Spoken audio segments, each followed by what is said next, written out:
Good evening everyone. Welcome to NS astrology institute. ఇప్పుడు చెప్పబోయే class astrology demo class అండి.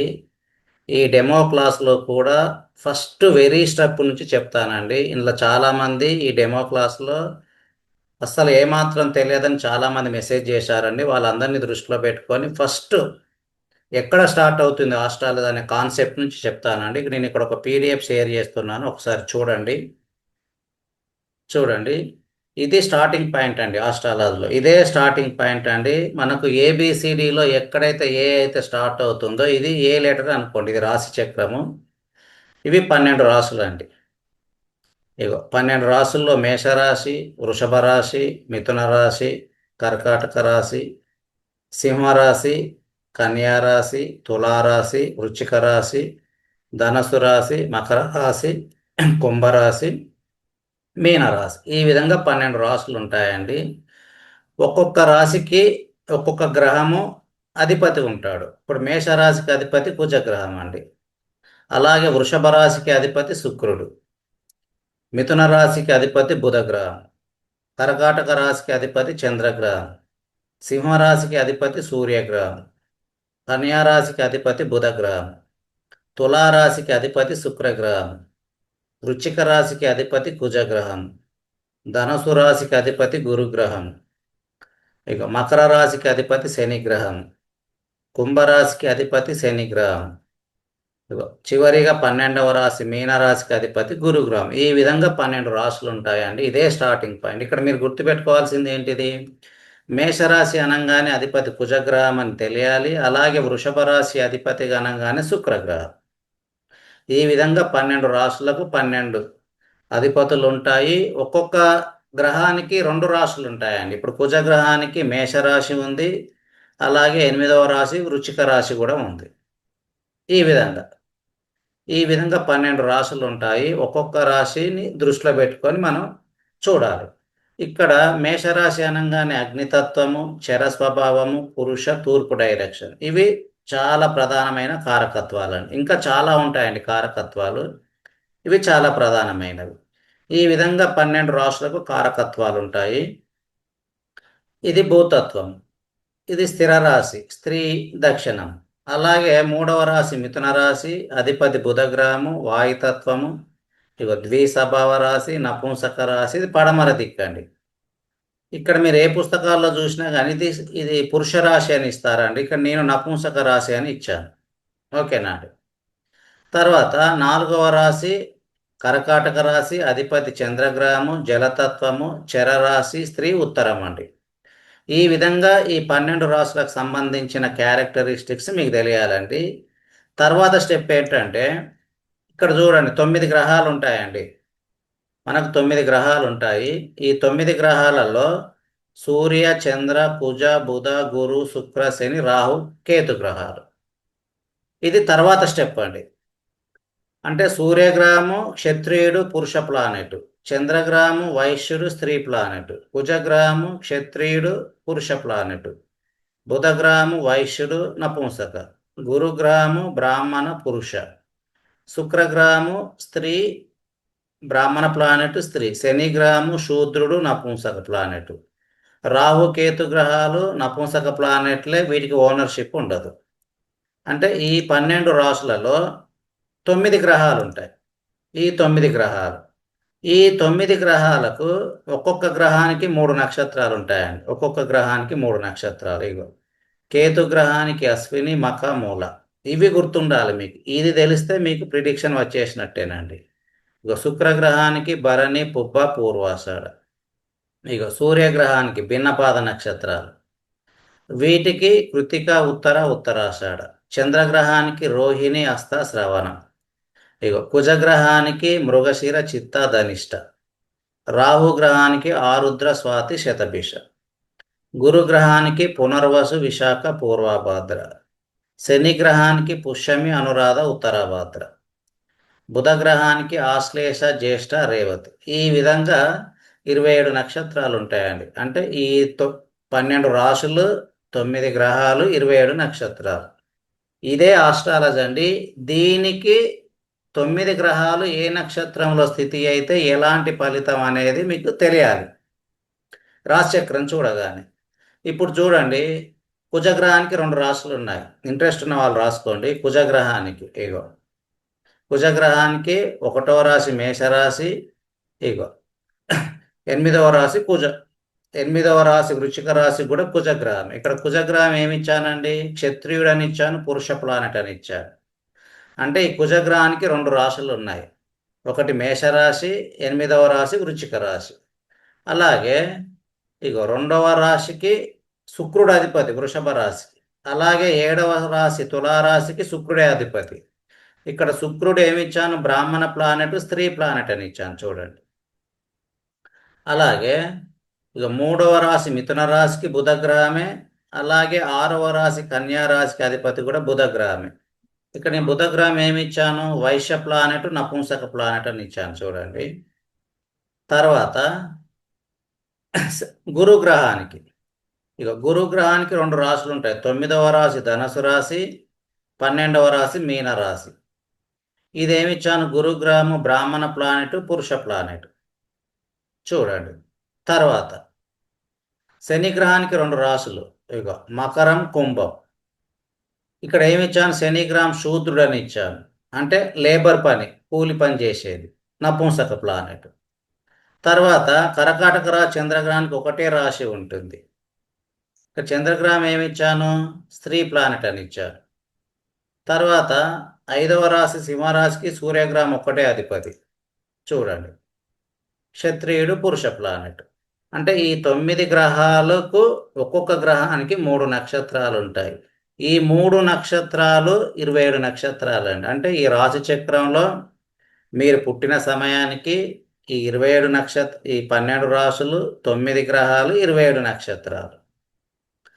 ఇందులో మనం ప్రధానంగా చూడాల్సింది ఏంటిది? ఈ 27 నక్షత్రాల కాన్సెప్ట్ అండి. ఈ 27 నక్షత్రాల కాన్సెప్ట్ ఎవరికైతే అర్థమవుతుందో వాళ్ళు మాత్రమే ప్రిడిక్షన్ చెప్పగలుగుతారండి. మిగతా వాళ్ళు ప్రిడిక్షన్ చెప్పలేరు. ప్రపంచంలో ఎవరైనా సరే ఈ 27 నక్షత్రాల కాన్సెప్ట్ తెలిసిన వారు మాత్రమే ప్రిడిక్షన్ అనేది చాలా ఈజీ అవుతుందండి. మరి ఇది ఎలా ఐడెంటిఫై చేయడం? ఇది ఎలా చూడాలండి? కాబట్టి ఒక ఉదాహరణకు ఒక రాశి చక్రం తీసుకుందామండి. రాశి చక్రం తీసుకొని ఇప్పుడు చెప్తున్నాను చూడండి. ఇప్పుడు ఇది ఒక రాశి చక్రం ఉందండి. ఇక్కడ ఈ రాశి చక్రంలో ఈ జాతకుడు పుట్టిన సమయానికి అక్టోబర్ 18, 1989, 8 గంటల 21 నిమిషాలు సాయంత్రం. ఇగో ఇది విజయవాడ అండి, విజయవాడ. ఇది డేట్ ఆఫ్ బర్త్ అండి. ఈ డేట్ ఆఫ్ బర్త్ మీరు ఏ సాఫ్ట్వేర్లో ఎంటర్ చేసినా సరే ఈ విధంగా రాశి చక్రం వస్తుంది. ఈ రాశి చక్రంలో ఇప్పుడు ఇతనికి మనం జాతకం చెప్పాలి. ఎలా చెప్పాలండి? చూడంగానే అతడు మ్యారేజ్ కోసం అడిగారు అనుకోండి, మ్యారేజ్ ఉందా లేదా చెప్పేయచ్చు. సంతానం కోసం అడిగారు అనుకోండి, చూడంగానే సంతానం ఉందా లేదా చెప్పచ్చు. ఎప్పుడు జరుగుతుంది అనేది ఒక 20 మినిట్స్ ఎనాలిజ్ చేయాలండి. ఏ టైంలో సంతానం ఉంటుంది, ఏ టైంలో జాబ్ వస్తుంది, ఏ టైంలో వివాహం జరుగుతుంది. ఈ విధంగా నాకు ఎప్పటి నుంచి ఫైనాన్షియల్ స్టేటస్ బాగుంటుంది. మీరు ఎప్పుడైనా సరే ఏ సాఫ్ట్వేర్ తీసుకున్నా సరే date of birth, time of birth, place of birth enter చేయంగానే ఈ విధంగా ఒక రాశి చక్రం వచ్చేస్తుందండి. ఇందులో మనం ప్రధానంగా ఫస్ట్ చూడాల్సిన ప్లానెట్ ఏంటండి? మొదట చూడాల్సిన ప్లానెట్ ఏంటంటే చంద్రగ్రహం ఎక్కడున్నాడో చూడాలి. ఎందుకు చూడాలి చంద్రగ్రహము? చంద్రగ్రహం యొక్క స్థితిని బట్టి ఆ జాతకుడికి ప్రస్తుతం ఏ మహాదశ నడుస్తుందో తెలుస్తుందండి. ఇక్కడ చూడండి, చంద్రగ్రహం ఈ జాతకుడు పుట్టిన సమయానికి ఈ రాశి చక్రంలో 1వ స్థానంలో చంద్రగ్రహం 24 డిగ్రీల 23 నిమిషాల 43 సెకండ్లు ఉంది. మరి ఇది ఏ నక్షత్రంలో ఉందో తెలియాలి కదా. మరి ఇది ఏ నక్షత్రంలో ఉందండి? ఎవరైనా తెలిసిన వాళ్ళు ఉంటే మెసేజ్ చేయండి. నేను దాన్ని దృష్టిలో పెట్టుకొని ఇంకా రూల్స్ బాగా చాలా చెప్తానండి. నేను చెప్పే ప్రతి రూల్ 100% స్టార్ట్ అవుతాయండి. ఇక్కడ లగ్నంలో చంద్రగ్రహం 24 డిగ్రీల 23 నిమిషాలు 43 సెకండ్లో ఉంది. ఎవరైనా తెలిసిన వాళ్ళు ఉంటే మెసేజ్ చేయండి, నేను చెప్తాను. తెలిసిన వాళ్ళు ఉంటే మెసేజ్ చేయొచ్చు. చూడండి, ఇది 24 డిగ్రీల 23 నిమిషాల 43 సెకండ్లు అనగానే ఈ గ్రహము మృగశిర నక్షత్రంలో ఉందని అర్థం చేసుకోవాలి. చూడండి, ఇగో నేను ఒకసారి చూపిస్తాను. ఇవి డిగ్రీస్ కదండి. ఇగో ఫస్ట్ మృగశిర నక్షత్రానికి అధిపతి ఎవరు? చూడండి, ఇగో మృగశిర కుజగ్రహానికి భిన్నపాద నక్షత్రాలు అండి. భిన్నపాద నక్షత్రాలు అంటే 2 రాసుల్లో ఉంటాయి. ఇదిగో మృగశిర, కుజగ్రహానికి మృగశిర, చిత్త, ధనిష్ట. చూడండి, ఇగో ఇక వృషభ రాశిలో మృగశిర నక్షత్రము 23.22 30 డిగ్రీస్లో ఉంది. చూడండి, ఇప్పుడు చంద్రగ్రహము ఈ జాతకుడి యొక్క రాశి చక్రంలో ఎక్కడుందండి? ఇగో 24 డిగ్రీల 23 నిమిషాల 43 సెకండ్లో ఉంది. అంటే ఈ జాతకుడు వృషభ రాశిలో మృగశిర నక్షత్రంలో జన్మించాడని అర్థం చేసుకోవాలండి. అర్థమైందా అండి? ఈ విధంగా చూడాలి. ఇదే విధంగా అన్ని గ్రహాలు ఏ నక్షత్రంలో స్థితి అయ్యాయో చూస్తే అప్పుడు ప్రిడిక్షన్ అనేది చూడంగానే మ్యారేజ్ ఉందా లేదా అని చెప్పేయచ్చండి. చూడగానే చెప్పేయచ్చు.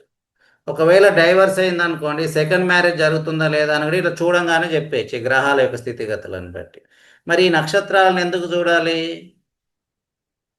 ఎందుకు చూడాలంటే ఈ నక్షత్రం అయితే ఎక్కడైతే ఉంటుందో, ఇప్పుడు ఇది ఈ చంద్రగ్రహము లగ్నంలో ఉంది కాబట్టి, ఇది కుజ నక్షత్రంలో ఉంది కాబట్టి చంద్రగ్రహం కుజగ్రహం దగ్గరికి వెళ్ళి బలంగా ఉంటాడండి. ఇక్కడ కుజగ్రహం ఎక్కడ ఉన్నాడు? 5వ స్థానంలో ఉంది కాబట్టి చంద్రగ్రహము, చూడండి, ఈ చంద్రగ్రహము ఇగో 5వ స్థానంలో బలంగా ఉందని అర్థం చేసుకోవాలి.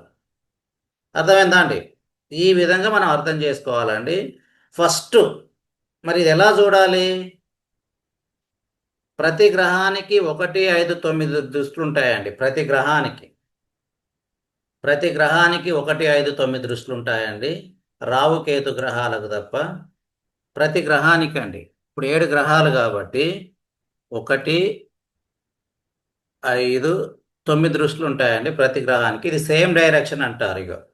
ఇక్కడ ఉన్నాడు చంద్రగ్రహం. చంద్రగ్రహం కుజ నక్షత్రంలో ఉంది కాబట్టి చంద్రగ్రహం కుజగ్రహం దగ్గరికి వెళ్ళి స్ట్రాంగ్ అయిపోయింది. అంటే చంద్రగ్రహము 3వ స్థానానికి అధిపతి అయ్యి లగ్నంలో ఉన్నాడు. ఇది చంద్ర నక్షత్రంలో ఉంది, కుజ నక్షత్రంలో ఉంది కాబట్టి చంద్రగ్రహము కుజగ్రహానికి సంబంధించిన 7, 12 స్థానాల్లో బలంగా ఉంది.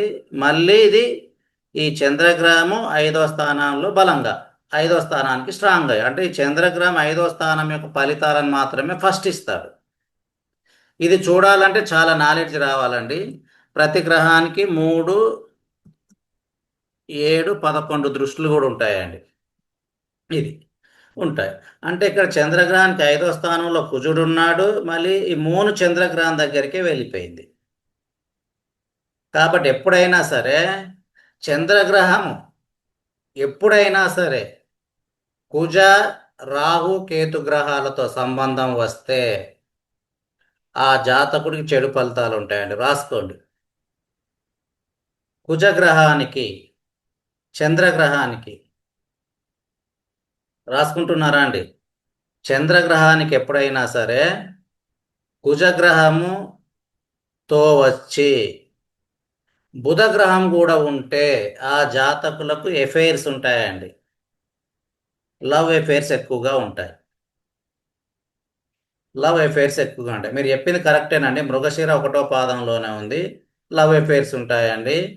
ఎప్పుడైనా సరే చంద్రగ్రహము కుజగ్రహము కాంబినేషన్ వస్తే డైవర్స్ అయ్యే అవకాశాలు ఎక్కువగా ఉంటాయండి.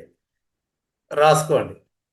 చంద్రగ్రహం కుజ నక్షత్రంలో ఉన్న లేదా కుజగ్రహం చంద్ర నక్షత్రంలో ఉండి ఒకరికొకరికి 1, 5, 9, 3, 7, 11 స్థానాలలో ఉంటే ఖచ్చితంగా డైవర్స్ జరుగుతుందండి. ఈ విధంగా మనం చూడంగానే చెప్పేయచ్చు. చూడండి, ఇప్పుడు ఈ జాతకం చూడండి. అక్టోబర్ 18, 1989 మ్యారేజ్ అయిందండి. డైవర్స్ కూడా అయింది. ఇప్పుడు సెకండ్ మ్యారేజ్ కోసం ఈ చార్ట్ నా దగ్గరికి వచ్చింది. ఎలా? 3వ స్థానానికి అధిపతి అయిన చంద్రగ్రహము కుజ నక్షత్రంలో ఉంది.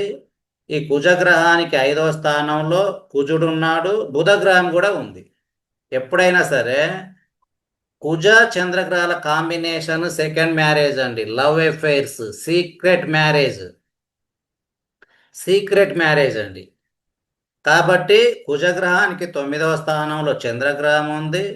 చంద్రగ్రహానికి 5వ స్థానంలో కుజుడు ఉన్నాడు. అంటే ఇక్కడ 5-9 కాంబినేషన్ వచ్చేసింది. చంద్రగ్రహానికి 5-9 కాంబినేషన్ వచ్చేసింది. కుజగ్రహానికి కూడా 9-5 కాంబినేషన్ వచ్చేసింది. మరి ఎలా వచ్చిందండి 5-9 కాంబినేషను? ఇగో చంద్రగ్రహం నుండి 1, 2, 3, 4, 5. అంటే చంద్రగ్రహం నుండి 5వ స్థానంలో కుజుడు ఉన్నాడు. కుజగ్రహం నుండి 9వ స్థానంలో కుజుడు ఉన్నది 1, 2, 3, 4, 5, 6, 7, 8, 9. ఎప్పుడైనా సరే చంద్ర కుజ గ్రహాలు ఒకరి నక్షత్రంలో ఒకరు ఉన్నా లేదా 3 డిగ్రీల లోపు ఉన్నా ఖచ్చితంగా వాళ్ళకు 100% సెకండ్ మ్యారేజ్ జరుగుతుందని డైవర్స్ అవుతుందని చెప్పేయచ్చండి. డౌటే లేదు. ఇక డైవర్స్ ఖచ్చితంగా జరుగుతుంది. ఈ ఒక్క రూల్ మ్యాచ్ అయినా చాలండి. కుజ చంద్ర గ్రహాలు నక్షత్రాలు మ్యాచ్ అయ్యి 159 కాంబినేషన్లో ఉంటే ఖచ్చితంగా సెకండ్ మ్యారేజ్, ఖచ్చితంగా డైవర్స్ జరుగుతుందండి. ఇది 100% ప్రిడిక్టివ్ రూలు. మీరు రాసుకోండి. మీరు కావాలంటే మీకు తెలిసిన వారి యొక్క జాతక చక్రాలలో పరిశీలన చేయండి. ఈ 2 గ్రహాల కాంబినేషన్ వస్తుంది. ఈ 2 గ్రహాలకు 159లో లేకపోయినప్పటికీ ఇక్కడ చంద్రగ్రహం 24 డిగ్రీస్లో ఉంది, మార్స్ 25. ఈ 2 గ్రహాల మధ్య ఎంత తేడా ఉందండి? 3 డిగ్రీలే ఉంది. చూడండి, ఇగో చంద్రగ్రహము, ఇక మూన్ ఎన్ని డిగ్రీలు అండి? ఇక 24 డిగ్రీలు ఉంది. మార్స్ ఎన్ని డిగ్రీలు ఉన్నాడు కుజుడు? ఇగో 25 డిగ్రీలలో సొంత నక్షత్రంలో ఉంది. చూడండి, ఇక మార్స్ 20. అంటే ఈ 2 గ్రహాల మధ్య 3 డిగ్రీలో ఉంది కదా తేడా. ఎప్పుడైనా సరే చంద్ర కుజ గ్రహాలు 159 కాంబినేషన్ లేకపోయినా ఈ విధంగా 3 డిగ్రీస్ లోపు ఉన్నా సరే సీక్రెట్ లవ్ అఫైర్స్ అండి. సీక్రెట్ లవ్ అఫైర్స్ వాళ్ళ అదనంగా రావు కేతు గ్రహాలతో వస్తే ఈ లవ్ అఫైర్స్ ఇంకా ఎక్కువగా ఉంటాయండి. రాసుకోండి ప్రతి ఒక్కరు. చంద్ర కుజ గ్రహాలు 3 డిగ్రీస్ లోపు ఉన్నా లేదా 159 కాంబినేషన్లో ఒకరికొకరికి నక్షత్రం మ్యాచ్ అయినా ఖచ్చితంగా లవ్ అఫైర్స్ ఉంటాయి. మ్యారేజ్ అయిన తర్వాత డైవర్స్ ఖచ్చితంగా 100% జరిగి తీరుతుంది. మరి ఎప్పుడు జరుగుతుంది డైవర్స్? మరి డైవర్స్ ఎప్పుడు జరుగుతుందండి? రూల్ రాసుకోండి. కేతు గోచారము, అబ్బాయి చాట్లో కేతు గోచారము శుక్రగ్రహం మీద ఎప్పుడైతే ట్రావెల్ చేస్తుందో అప్పుడు డైవర్స్ ఉంటుందండి. కేతు గోచారం అండి శుక్రగ్రహం మీద ఉన్నప్పుడు డైవర్స్ అవుతుంది. కావాలంటే మీరు డైవర్స్ అయిన వాళ్ళ చార్ట్స్ చూడండి. కేతు గోచారము శుక్రగ్రహం మీద ట్రావెల్ చేసినప్పుడే డైవర్స్ జరుగుతుంది. ఇది 100% రూల్ అండి. మరి ఇక్కడ శుక్రుడు ఎక్కడున్నాడండి రాజచక్రంలో? చూడండి, ఇగో 1, 6 స్థానాలకు అధిపతి అయిన శుక్రుడు చూడండి 7వ స్థానంలో ఉన్నాడు. 7వ స్థానంలో బుధ నక్షత్రంలో ఉంది. మరి ఇది ఎక్కడికి వచ్చిందండి? ఇది వీనస్ బుధ నక్షత్రంలో ఉంది కాబట్టి మళ్ళీ 5వ స్థానానికే వచ్చేసింది. అంటే కేతు ఎక్కడున్నాడు? ఇక్కడే ఉన్నాడు కదా. లాస్ట్ ఇయర్ మొన్నటి వరకు, మొన్న ఏప్రిల్ దాకా ఇక్కడే ఉన్నాడండి. అంటే వీనస్కు 11వ స్థానంలో ఉంది. ఇప్పుడు వీనస్ కూడా బుధ నక్షత్రంలో ఉంది. ఇది ఏ నక్షత్రంలో ఉందండి? ఎవరైనా మెసేజ్ చేయండి నాకు ప్లీజ్. మెసేజ్ చేస్తే మీకు క్లియర్గా అర్థమవుతుందండి. ఇక్కడ వీనస్ వృశ్చిక రాశిలో 17 డిగ్రీల 25 నిమిషాల 50 సెకండ్లో ఉంది. అంటే ఏ నక్షత్రంలో ఉందని అర్థం చేసుకోవాలండి. మెసేజ్ చేయండి ప్లీజ్. తెలిసిన వాళ్ళు మెసేజ్ చేయండి. తెలిసిన వాళ్ళు చూడండి. ఒకసారి ఈ పీడిఎఫ్ కూడా చూపిస్తాను. ఇక చూడండి, ఇక వృశ్చిక రాశిలో ఒక్క నిమిషం అండి, డిలీట్ చేస్తాను నేను. బుధ నక్షత్రం అని పెట్టారు ఒకరు. కరెక్టేనండి, బుధ నక్షత్రం అని పెట్టారు. ఇక చూడండి, ఇక్కడ ఉందండి 16:40 నుంచి 30 డిగ్రీల వారు బుధ గ్రహానికి చెందిన జ్యేష్ఠ నక్షత్రం. మరి ఈ రాశి చక్రంలో ఎన్ని డిగ్రీస్లో ఉందండి? 16:40 నుండి 30 డిగ్రీల వరకు జ్యేష్ఠ నక్షత్రమే. కాబట్టి ఇక్కడ బుధ గ్రహము కన్యా రాశికి అధిపతి అయ్యాడు. కాబట్టి శుక్రగ్రహము 5వ స్థానానికి వెళ్ళి స్ట్రాంగ్ అయిపోతాడు. అంటే ఈ విధంగా చూడాలండి. అంటే ఇక్కడ కేతు గోచారము లాస్ట్ ఇయర్ అంతా ఇక్కడే ఉన్నాడండి, కన్యా రాశిలోనే ఉన్నాడు కాబట్టి కేతు గోచారం శుక్రగ్రహం మీద ఉంది కాబట్టి డైవర్స్ అయింది. మీ రాశి చక్రాలలో కూడా ఎవరి అయినా డైవర్స్ జరుగుతుంది కదండి, ఆ డైవర్స్ అయిన వాళ్ళ చార్ట్లు చూడండి. ఈ కేతు గోచారము శుక్రగ్రహం మీద ఉన్నప్పుడే అబ్బాయికి డైవర్స్ అండి. మరి అమ్మాయికి ఏం చూడాలి? అమ్మాయికి కూడా కేతు గోచారమే, కానీ కుజగ్రహానికి చూడాలి. ఒకవేళ అమ్మాయి అయితే కేతు గోచారమే కుజగ్రహం మీద ఉన్నప్పుడు డైవర్స్ అవుతుందండి. రాసుకుంటున్నారా అండి రూలు? కావాలంటే చెక్ చేయండి మీరు. అబ్బాయికి కేతు గోచారము, కేతుగ్రహ గోచారము శుక్రగ్రహం మీదకి రావాలి, లేదా శుక్రగ్రహానికి 1593711 కాంబినేషన్లో కేతుగ్రహం ఉండాలి. అలాగే అమ్మాయిలకైతే కుజుడు 1593711 కేతు గోచారం. అబ్బాయిలకైతే శుక్రుడి యొక్క గోచారం, శుక్రగ్రహానికి కేతు గోచారం రావాలి. సో ఇప్పుడు ఇతనికి సెకండ్ మ్యారేజ్ కోసం వచ్చాడు. నేను అనాలిజ్ చేసి సెకండ్ మ్యారేజ్ నవంబర్లో జరుగుతుందని చెప్పాను. డైవర్స్ కూడా వచ్చేసింది కాబట్టి నవంబర్లో సెకండ్ మ్యారేజ్ జరుగుతుందని చెప్పాను. మరి డైవర్స్ రూల్ ఎలా చూడాలండి? ఇంకొక రూల్ కూడా ఉంటుందండి. ఇందాక ఏం చెప్పాను? చంద్ర కుజగ్రహాలు రాసుకోండి. చంద్ర కుజగ్రహాలు 3 degrees లోపు ఉన్న, ఒకరి నక్షత్రంలో ఒకరు ఉన్న ఖచ్చితంగా డైవర్స్. దీనికి ఇంకొక రూల్ కూడా రాసుకోండి. మనం ఎప్పుడు ఒకే రూల్ మీద డిపెండ్ అవ్వకూడదండి. ఇంకొక రూలు, అమ్మాయి చాట్లో కుజగ్రహానికి రావు కేతు రాకూడదు, అబ్బాయి చాట్లో శుక్రగ్రహానికి రావు కేతు గ్రహాలకు. ఇద్దరి చాట్లో కుజ శుక్రగ్రహాలకు రావు కేతు యొక్క ప్రభావం వస్తే ఖచ్చితంగా డైవర్స్ అయ్యే అవకాశం ఉంటుందని చెప్పవచ్చండి. ఇందులో ఎలాంటి సందేహం లేదండి. ఖచ్చితంగా డైవర్స్ ఎప్పుడు జరుగుతుంది? కేతు గోచారం చూడాలి. మరి డైవర్స్ కాంబినేషన్ ఏంటిది? మీకు ఆల్రెడీ చెప్పాను, చంద్ర కుజగ్రహాల కాంబినేషన్ అని చెప్పాను. ఇప్పుడు శుక్ర కుజగ్రహాలకు రావు కేతు యొక్క ప్రభావంలో ఉంటే డైవర్స్ అని చెప్పాను, అంతే కదండి. ఈ విధంగా మనం చూడాలండి. అలాగే ఇంకా మరి సెకండ్ మ్యారేజ్ అయిన తర్వాత మ్యారేజ్ లైఫ్ హ్యాపీగా ఉంటుందా లేదా దానికి ఏం చూడాలి? కుజ శని గ్రహాలు 3 degrees లోపు ఉన్న, కుజ శని గ్రహాల కాంబినేషన్ బాగుంటే సెకండ్ మ్యారేజ్ లైఫ్ హ్యాపీగా ఉంటుంది. కుజ శని గ్రహాలు 3 degrees లోపు లేకుండా, కాంబినేషన్ లేకపోతే మ్యారేజ్ లైఫ్ అస్సలు హ్యాపీగా ఉండదు.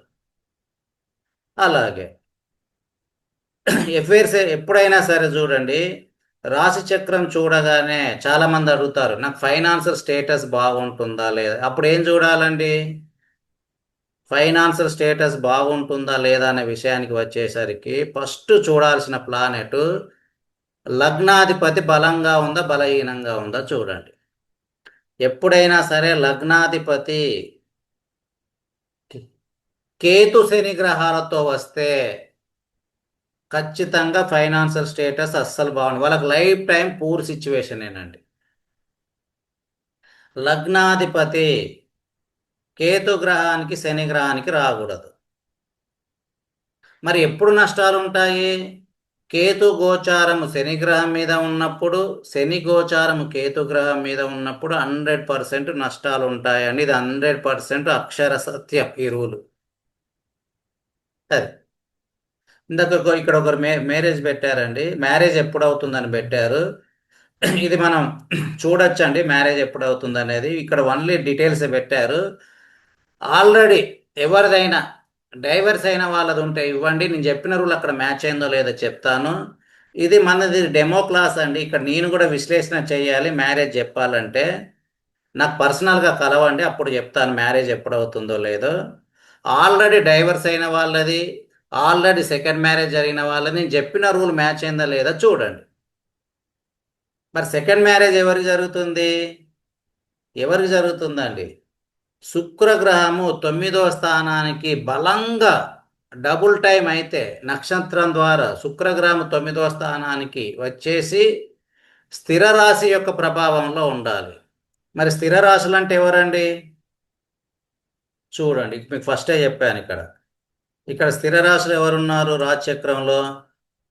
చూడండి, ఇగో ఇగో ఇగో వృషభ రాశి స్థిర రాశి, అలాగే ఇగో సింహరాశి స్థిర రాశి, అలాగే ఇగో ఇగో వృశ్చిక రాశి స్థిర రాశి, అలాగే ఇగో కుంభరాశి స్థిర రాశి. ఈ 4 రాశులు స్థిర రాశులండి.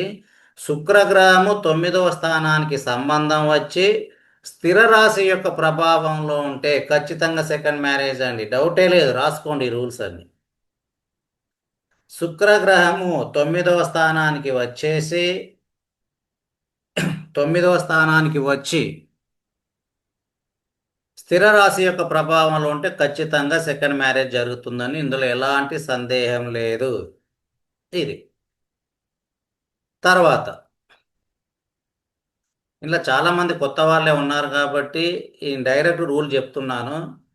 మీరు ఎప్పుడైనా మన క్లాస్లో జాయిన్ అయ్యారనుకోండి, జాయిన్ అయితే అప్పటి నుంచి మీకు వెరీ ఫస్ట్ స్టెప్ నుంచి చెప్పడం జరుగుతుందండి. ఈ విధంగా చూడాలి. తర్వాత అసలు మ్యారేజ్ జరుగుతుందా లేదా జాతకుడికి ఎలా చూడాలండి? అసలు ఆ జాతకుడికి వివాహం జరుగుతుందా లేదా ఎలా చూడాలి?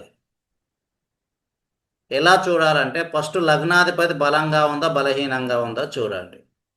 అలాగే 7వ స్థానాధిపతి బలంగా ఉందా బలహీనంగా ఉందా చూడండి. మరి ఇది ఎలా తెలుస్తుంది బలంగా ఉంది బలహీనంగా ఉందనే కాన్సెప్ట్ క్లాస్లో చెప్పుకుందాం. మీరు కావాలంటే చూడండి, లైఫ్లో మ్యారేజ్ కాకుండా ఉన్నవాళ్ళు లగ్నాధిపతి 7వ స్థానాధిపతి బలహీనంగా ఉండి కుజ శని కేతు గ్రహాలతో సంబంధం వస్తే ఖచ్చితంగా లైఫ్లో మ్యారేజ్ కాదండి. ఖచ్చితంగా లైఫ్లో మ్యారేజ్ కాదు. మళ్ళీ చెప్తున్నాను, రాసుకోండి. లగ్నాధిపతి 7వ స్థానాధిపతి బలహీనంగా ఉండి లగ్నాధిపతి 7వ స్థానాధిపతి బలహీనంగా ఉండి శని బుధ గ్రహాల ప్రభావంలో ఉన్న లేదా కుజ శని కేతు గ్రహాల ప్రభావంలో ఉన్న లైఫ్లో మ్యారేజ్ కాదు. ఈ రూల్ రాసుకోండి. ఆల్రెడీ జ్యోతిష్యంలో నాలెడ్జ్ ఉన్న వాళ్ళు ఈ రూల్ రాసుకోండి. మరి ఒకవేళ మ్యారేజ్ ఎప్పుడు జరుగుతుందండి? మ్యారేజ్ ప్రామిస్ అయింది ఎప్పుడు జరుగుతుంది? గురు గోచారము శుక్రగ్రహం మీద పడినప్పుడు మ్యారేజ్ జరుగుతుందండి. ఇంతేనండి రూలు. గురు గోచారము శుక్రగ్రహము కుజగ్రహం మీద పడినప్పుడు మ్యారేజ్ జరుగుతుంది. మళ్ళీ చెప్తున్నాను, గురు గోచారము శుక్ర కుజగ్రహాల మీద ఉన్నప్పుడు మ్యారేజ్ జరుగుతుంది. ఎవరి మ్యారేజ్ అంతేనండి, మీ మ్యారేజ్ కానివ్వండి, నా మ్యారేజ్ కానివ్వండి, ఎవరి మ్యారేజ్ అయినా సరే శుక్రగ్రహము కుజ శుక్రగ్రహాల మీద ఉన్నప్పుడు మ్యారేజ్ జరుగుతుంది. ఇంకా చాలా రూల్స్ ఉన్నాయండి, ఈ రూల్సే కాదు ఇది.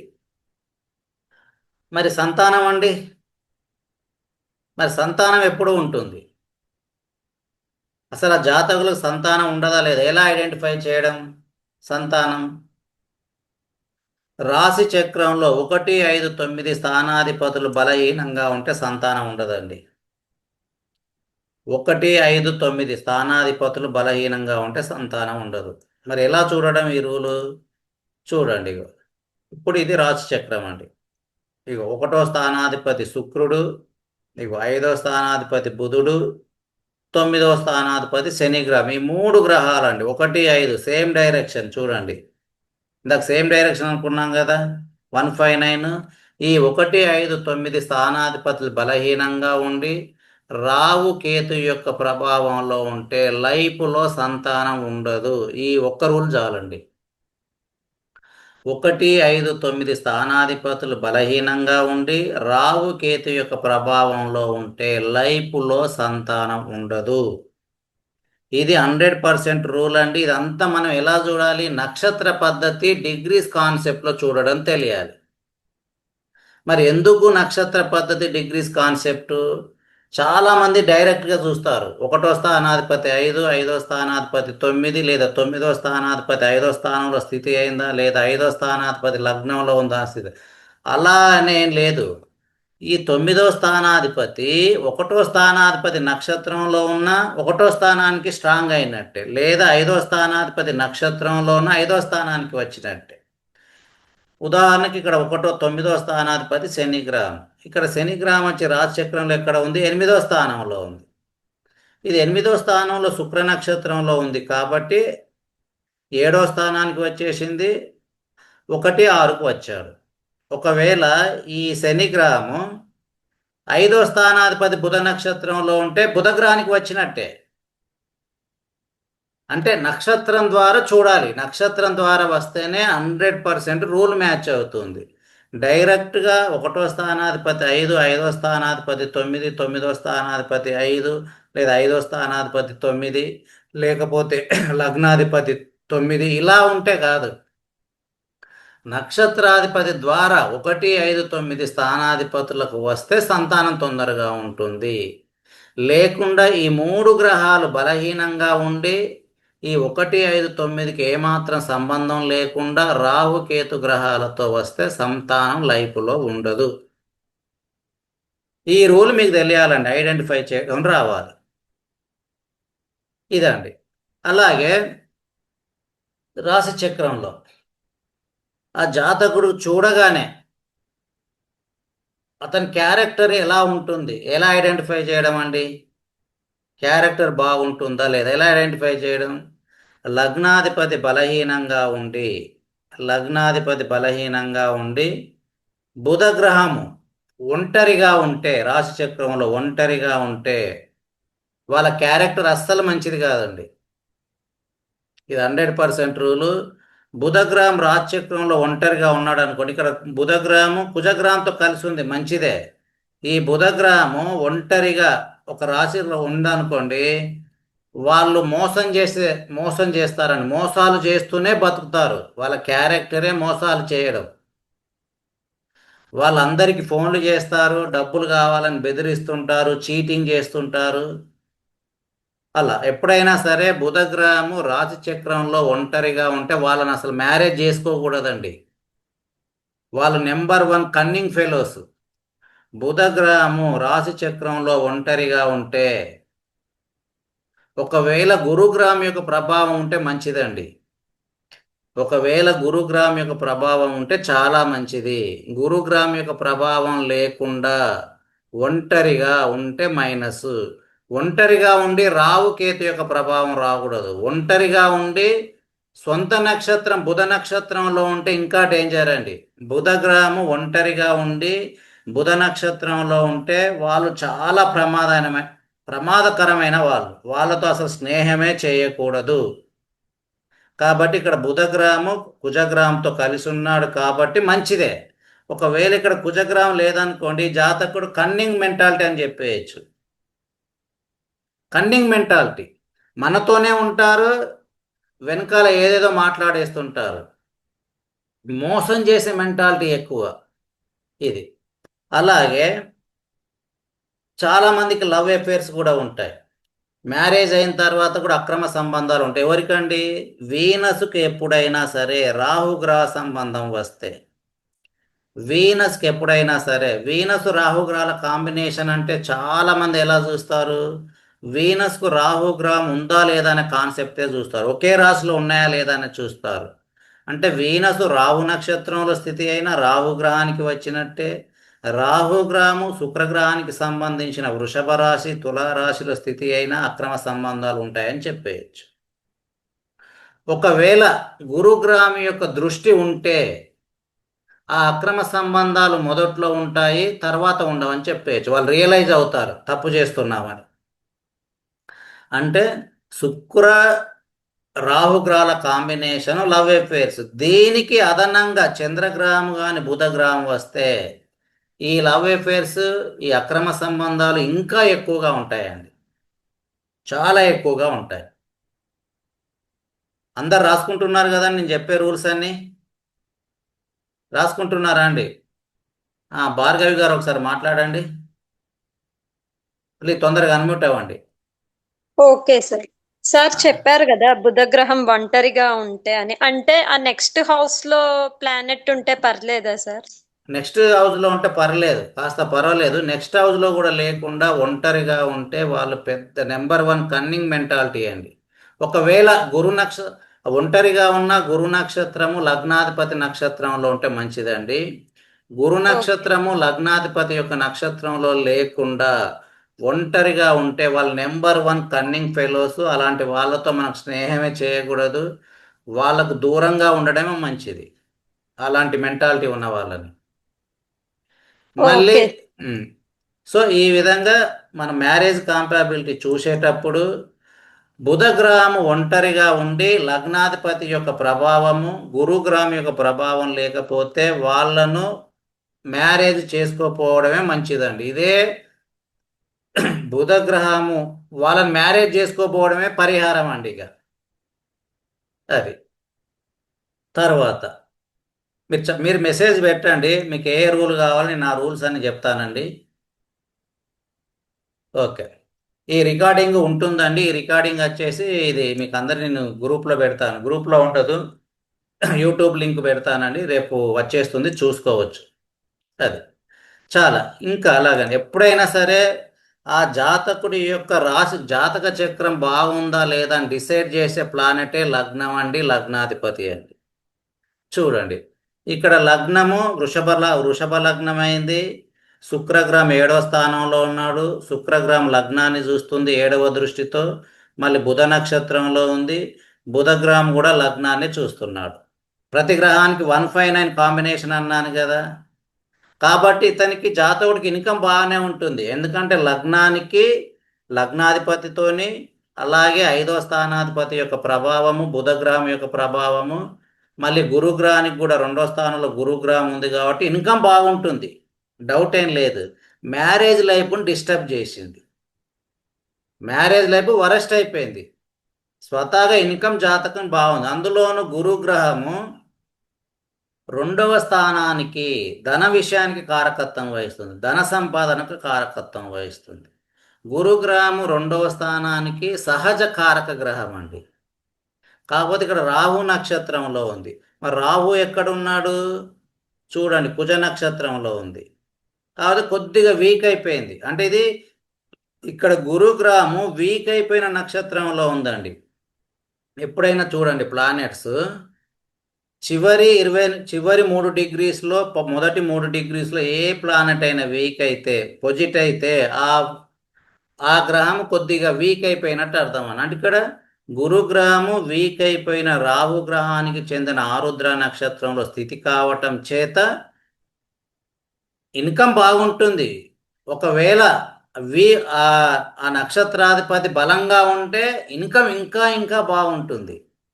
ఇక్కడ వీక్ అయిపోయింది కాబట్టి ఇన్కమ్ ఉంటుంది, అతను ఎక్స్పెక్ట్ చేసినంతగా ఉండదు, సాటిస్ఫైగానే ఉంటుంది ఇన్కమ్, బాగా సేవింగ్స్ కూడా ఉంటాయి. కాకపోతే రాహు కాకుండా ఇంకా మంచి నక్షత్రంలో కానీ లేకపోతే ఇక్కడ రాహు గ్రహము బలహీనంగా మారడం వల్ల ఆ ఇన్కమ్ అనేది కొద్దిగా తగ్గిస్తారు. అది అంటే ఈ విధంగా మనం ఈ కారకత్వాలను బట్టి కూడా చెప్పేయాలి. అలాగే ఎప్పుడైనా సరే వీటితో పాటు మరి ఆయుష్ను కూడా చూడాలి కదండి. మరి ఆయుష్ను చూడాలంటే ఏం చేయాలి? శనిగ్రహము గురుగ్రహాలు 8వ స్థానం యొక్క ప్రభావంలో ఉంటే ఆయుష్ బాగుంటుందని గుర్తుపెట్టుకోండి. ఇక్కడ శనిగ్రహం 8వ స్థానంలో ఉంది, శుక్ర నక్షత్రంలో ఉంది కాబట్టి 7కు కూడా వచ్చింది. శనిగ్రహము శుక్ర నక్షత్రంలో ఉంది కాబట్టి లగ్నానికి కూడా వచ్చింది. ఎప్పుడైనా సరే శనిగ్రహము 1వ స్థానం 8వ స్థానంలో బలంగా ఉంటే ఆయుష్ బాగుంటుందండి, బలహీనంగా ఉంటే ఆయుష్ ఉండదు,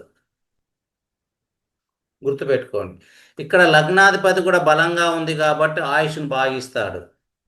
మళ్ళీ గురుగ్రహం కూడా మళ్ళీ 8వ స్థానాన్ని చూస్తుంది కాబట్టి ఆయుష్ని ఇస్తాడండి. మళ్ళీ గురు శని గ్రహాలు కూడా ఒకరినొకరు చూసుకుంటున్నారు. అంటే ఇక్కడ గురు శని గ్రహాలు లగ్నం యొక్క ప్రభావంలో ఉన్నారు కాబట్టి జాతకుడికి పూర్ణ ఆయుష్ ఉంటుందని చెప్పేయచ్చు. మళ్ళీ వీనస్ లగ్నాన్ని చూస్తుంది. ఇక్కడ వీనస్ లగ్నాన్ని చూడడం, శుక్రగ్రహం 1వ స్థానానికి సంజీవిని యోగం అండి. ఏదైనా దెబ్బ తగిలినా కానీ హాస్పిటల్కి వెళ్ళాల్సిన అవసరం లేదు, క్యూర్ అయిపోతుంది. కాబట్టి ఇక్కడ వీనస్ లగ్నానికి అధిపతి అయింది, మళ్ళీ 7వ దృష్టితో లగ్నాన్ని కూడా చూస్తుంది, అది కూడా క్లోజ్ ఆస్పెక్ట్ అండి. చూడండి, ఇక శుక్రుడు 17 డిగ్రీస్లో ఉన్నాడు, ఇగో లగ్నం 15 డిగ్రీస్లో ఉంది. అంటే ఈ విధంగా క్లోజ్ ఆస్పెక్ట్ ఉందనుకోండి, అప్పుడు శుక్రగ్రహం లగ్నానికి బాగా స్ట్రాంగ్ అయ్యాడని అర్థం. స్ట్రాంగ్ అయ్యాడు. శుక్రుడు 1వ స్థానానికి హెల్త్ను ఆరోగ్యంగా ఉంచడానికి కారకత్వం వహిస్తుంది. కాబట్టి జాతకుడి యొక్క హెల్త్ కూడా బాగుంది. అంటే ఎప్పుడైనా మనకు మ్యారేజ్ పొంతన వచ్చినప్పుడు లగ్నాధిపతి బలంగా ఉన్నాడా బలహీనంగా ఉన్నాడో చూడండి. బలహీనంగా ఉన్నా కానీ హెల్త్ ప్రాబ్లమ్స్ ఏనండి. బలంగా ఉంటే ఆరోగ్యం బాగుంటుంది. అంటే ఈ విధంగా మనం ఫలితాలను డిగ్రీలను బట్టి, నక్షత్రాలను బట్టి మనం చాలా ఖచ్చితంగా ప్రిడిక్ట్ చేయవచ్చండి. ఈ కాన్సెప్ట్ మీకు తెలియాలంటే ఖచ్చితంగా మీకు ఈ వీడియో నచ్చినట్లయితే లైక్ చేసి సబ్స్క్రైబ్ బటన్ మీద క్లిక్ చేయగలరు. ధన్యవాదములు.